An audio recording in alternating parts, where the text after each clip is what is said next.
A couple of weeks ago, I asked you to imagine what you would do if Jesus came waltzing unannounced right into your space while you were relaxing in the sand on the beach. What would you do if Jesus came wandering into your workplace without an appointment while you were deeply engaged at the many tasks that you have to deal with every day?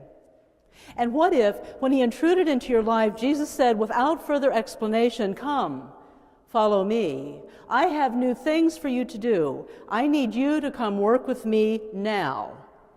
And I'm going to change your life, by the way, in amazing ways." Remember, that's what happened to Peter, Andrew, James, and John, the first four disciples in Matthew's gospel, who immediately leave what they are doing to go follow Jesus. They are probably a little surprised with Jesus, but it sounds kind of exciting, an adventure, more interesting than what they're doing in their daily routines of life, so off they go. I don't think these disciples have any idea what they're getting into. They don't know who this guy is or what he's all about. But still, there is something about Jesus, something so very different, something so completely compelling, that they let go of everything they know to follow Jesus, though they have no idea what's going to happen next. But it is exciting. Only along the way do they begin to find out what they've really gotten themselves into. Along the way, they are discovering following Jesus moves you into relationships you would not have made on your own. Following Jesus takes you to places you would never have gone. Following Jesus finds you sitting at the table embracing folks you would never have imagined. Walking with Jesus day by day, the disciples are figuring out what Jesus is really all about. The disciples watch him welcome strangers and outsiders right into his inner circle. They see Jesus' loving care, especially for those who are on the outside. They follow along as Jesus builds bridges and extends a helping, healing hand, mending brokenness. And all of this seems pretty good. Certainly interesting, kind of empowering, and they rather like being in the company of this interesting person who's doing amazing things that they're really not used to.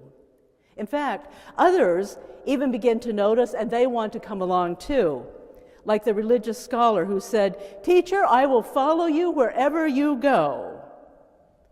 And basically, Jesus tells this would-be follower, "You have no idea what you're talking about. You have no idea who I am, what I'm about, or what it even means to follow me." Now, at this point, Jesus' disciples are feeling rather smug. They already know about Jesus. They know who he is. They're beginning to figure out all about him. They know what he's all about, at least they think they do. This religious scholar sees something in Jesus also, something that is shifting his religious perspective so much that the scholar also wants to go and follow Jesus. And Jesus says to him, in all of his excitement, the other person's excitement, "If you come with me, you won't have any place to sleep, nowhere to lay your head, to relax, no place to be." Now Jesus' disciples are listening and perhaps thinking, "Really? What are you talking about? What are you saying?" Jesus has their attention, and they're beginning to get a little bit uncomfortable. They've not heard this before. This is something new, something a little concerning, something they had not counted on, but so far things have been okay, so they're in this for the long haul. While they're thinking about all of this, Jesus is ready to set off across the lake in a boat when one person following him says, "Just a minute," one of his disciples, "just a minute here. I want to come too, but I have to attend to some really important family business. I need to bury my father." And Jesus tells him, "No, follow me now."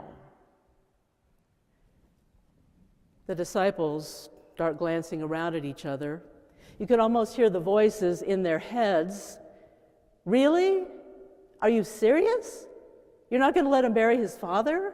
What are you talking about? We've heard nothing like this before. Has Jesus gone crazy? These closest disciples start feeling a little apprehensive, maybe a little hesitant about following Jesus any further, but they've already gotten the boat, and Jesus is about to get in. Maybe he didn't really mean what he said. Maybe they misheard him. Maybe Jesus is just too tired and he doesn't know what he's really saying. If they can just get him away from the crowds for a while, things will probably settle down. Jesus will come to his senses, explain that that's not really what he meant. Everything will be okay. If they can just get Jesus in the boat and get him away for a while, things will become clearer and calmer. Things can go back to the way they've been. So Jesus gets in the boat, and disciples pile in too and push off from the shore, but things don't calm down. Jesus goes and takes a nap, but things don't calm down. Soon, without warning, a violent storm is raging so wildly they can hardly manage. The wind is tossing the boat to and fro. The waves are crashing over them, filling the boat with water, threatening to do them in. The disciples now aren't just uncomfortable. They're no longer only surprised, though still finding the journey exciting. Now this thing about following Jesus has left them a little more than apprehensive. They are absolutely terrified. And they actually, in the midst of all of this storm, have to shake Jesus in order to wake him up, pleading with him to come and save them. And Jesus seems puzzled by their fear. He was going to sleep through the whole storm. Why would a storm concern them? Why would they be surprised by it? Why would they think that one storm would be the end?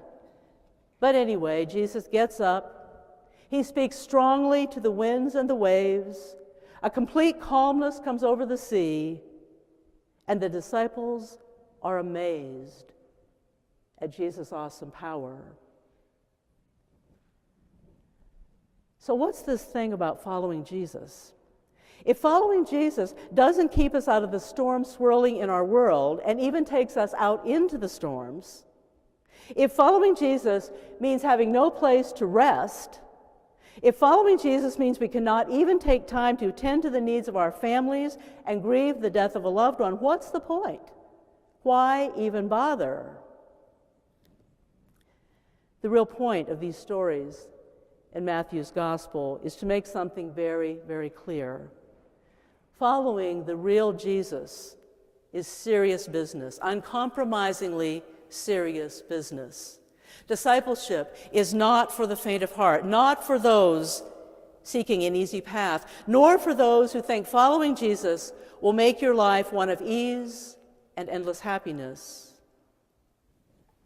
Especially during Lent, we are confronted with the reality that following Jesus demands something of us. In fact, following Jesus demands everything of us. Now, maybe you're thinking, really? Are you serious? That's not what I've usually been told. And I wish I could stand here and tell you being a Christian, living out the gospel in your life, and walking in justice and love required of us is an easy road, one of peaceful calm and enduring tranquility. But to tell you this would not be honest. It would not be true to the gospel. It would not be true to the integrity with which Jesus lived his life. It would not ring true to our life experience, or at least not to my life experience.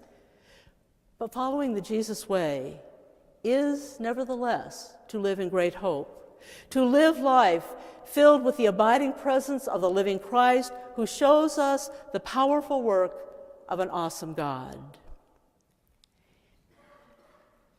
In the story of the storm raging at sea, when the storm becomes too much for the disciples and they are trembling in fear, we find Jesus speaking firmly to the swirling winds and the pounding waters,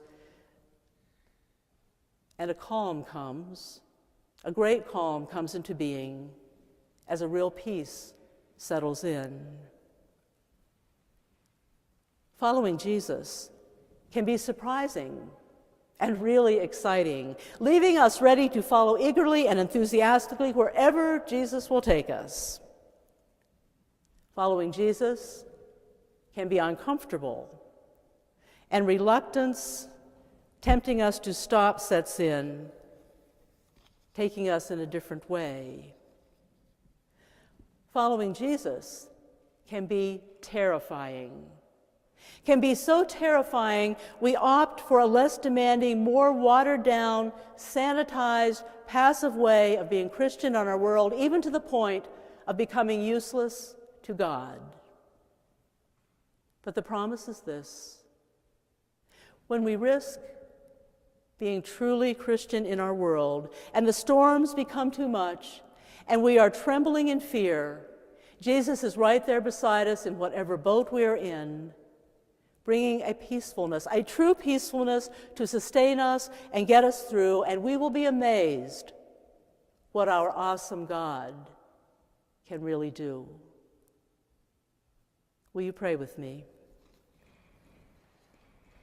Living Christ, sometimes we are surprised when you show up, and so excited about what you are doing, we run eagerly to follow you. Sometimes we become uncomfortable, really uneasy about following you. We may come along, but we come more slowly, even reluctantly, looking back over our shoulder, having a hard time continuing our walk with you. Sometimes truly following you is so scary, we are ready to run again, but this time not to follow you, but rather to try to get away from you as fast as we can.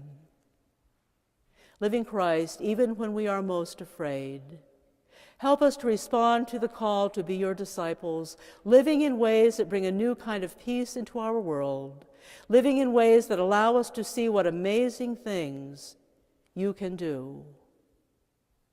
Amen.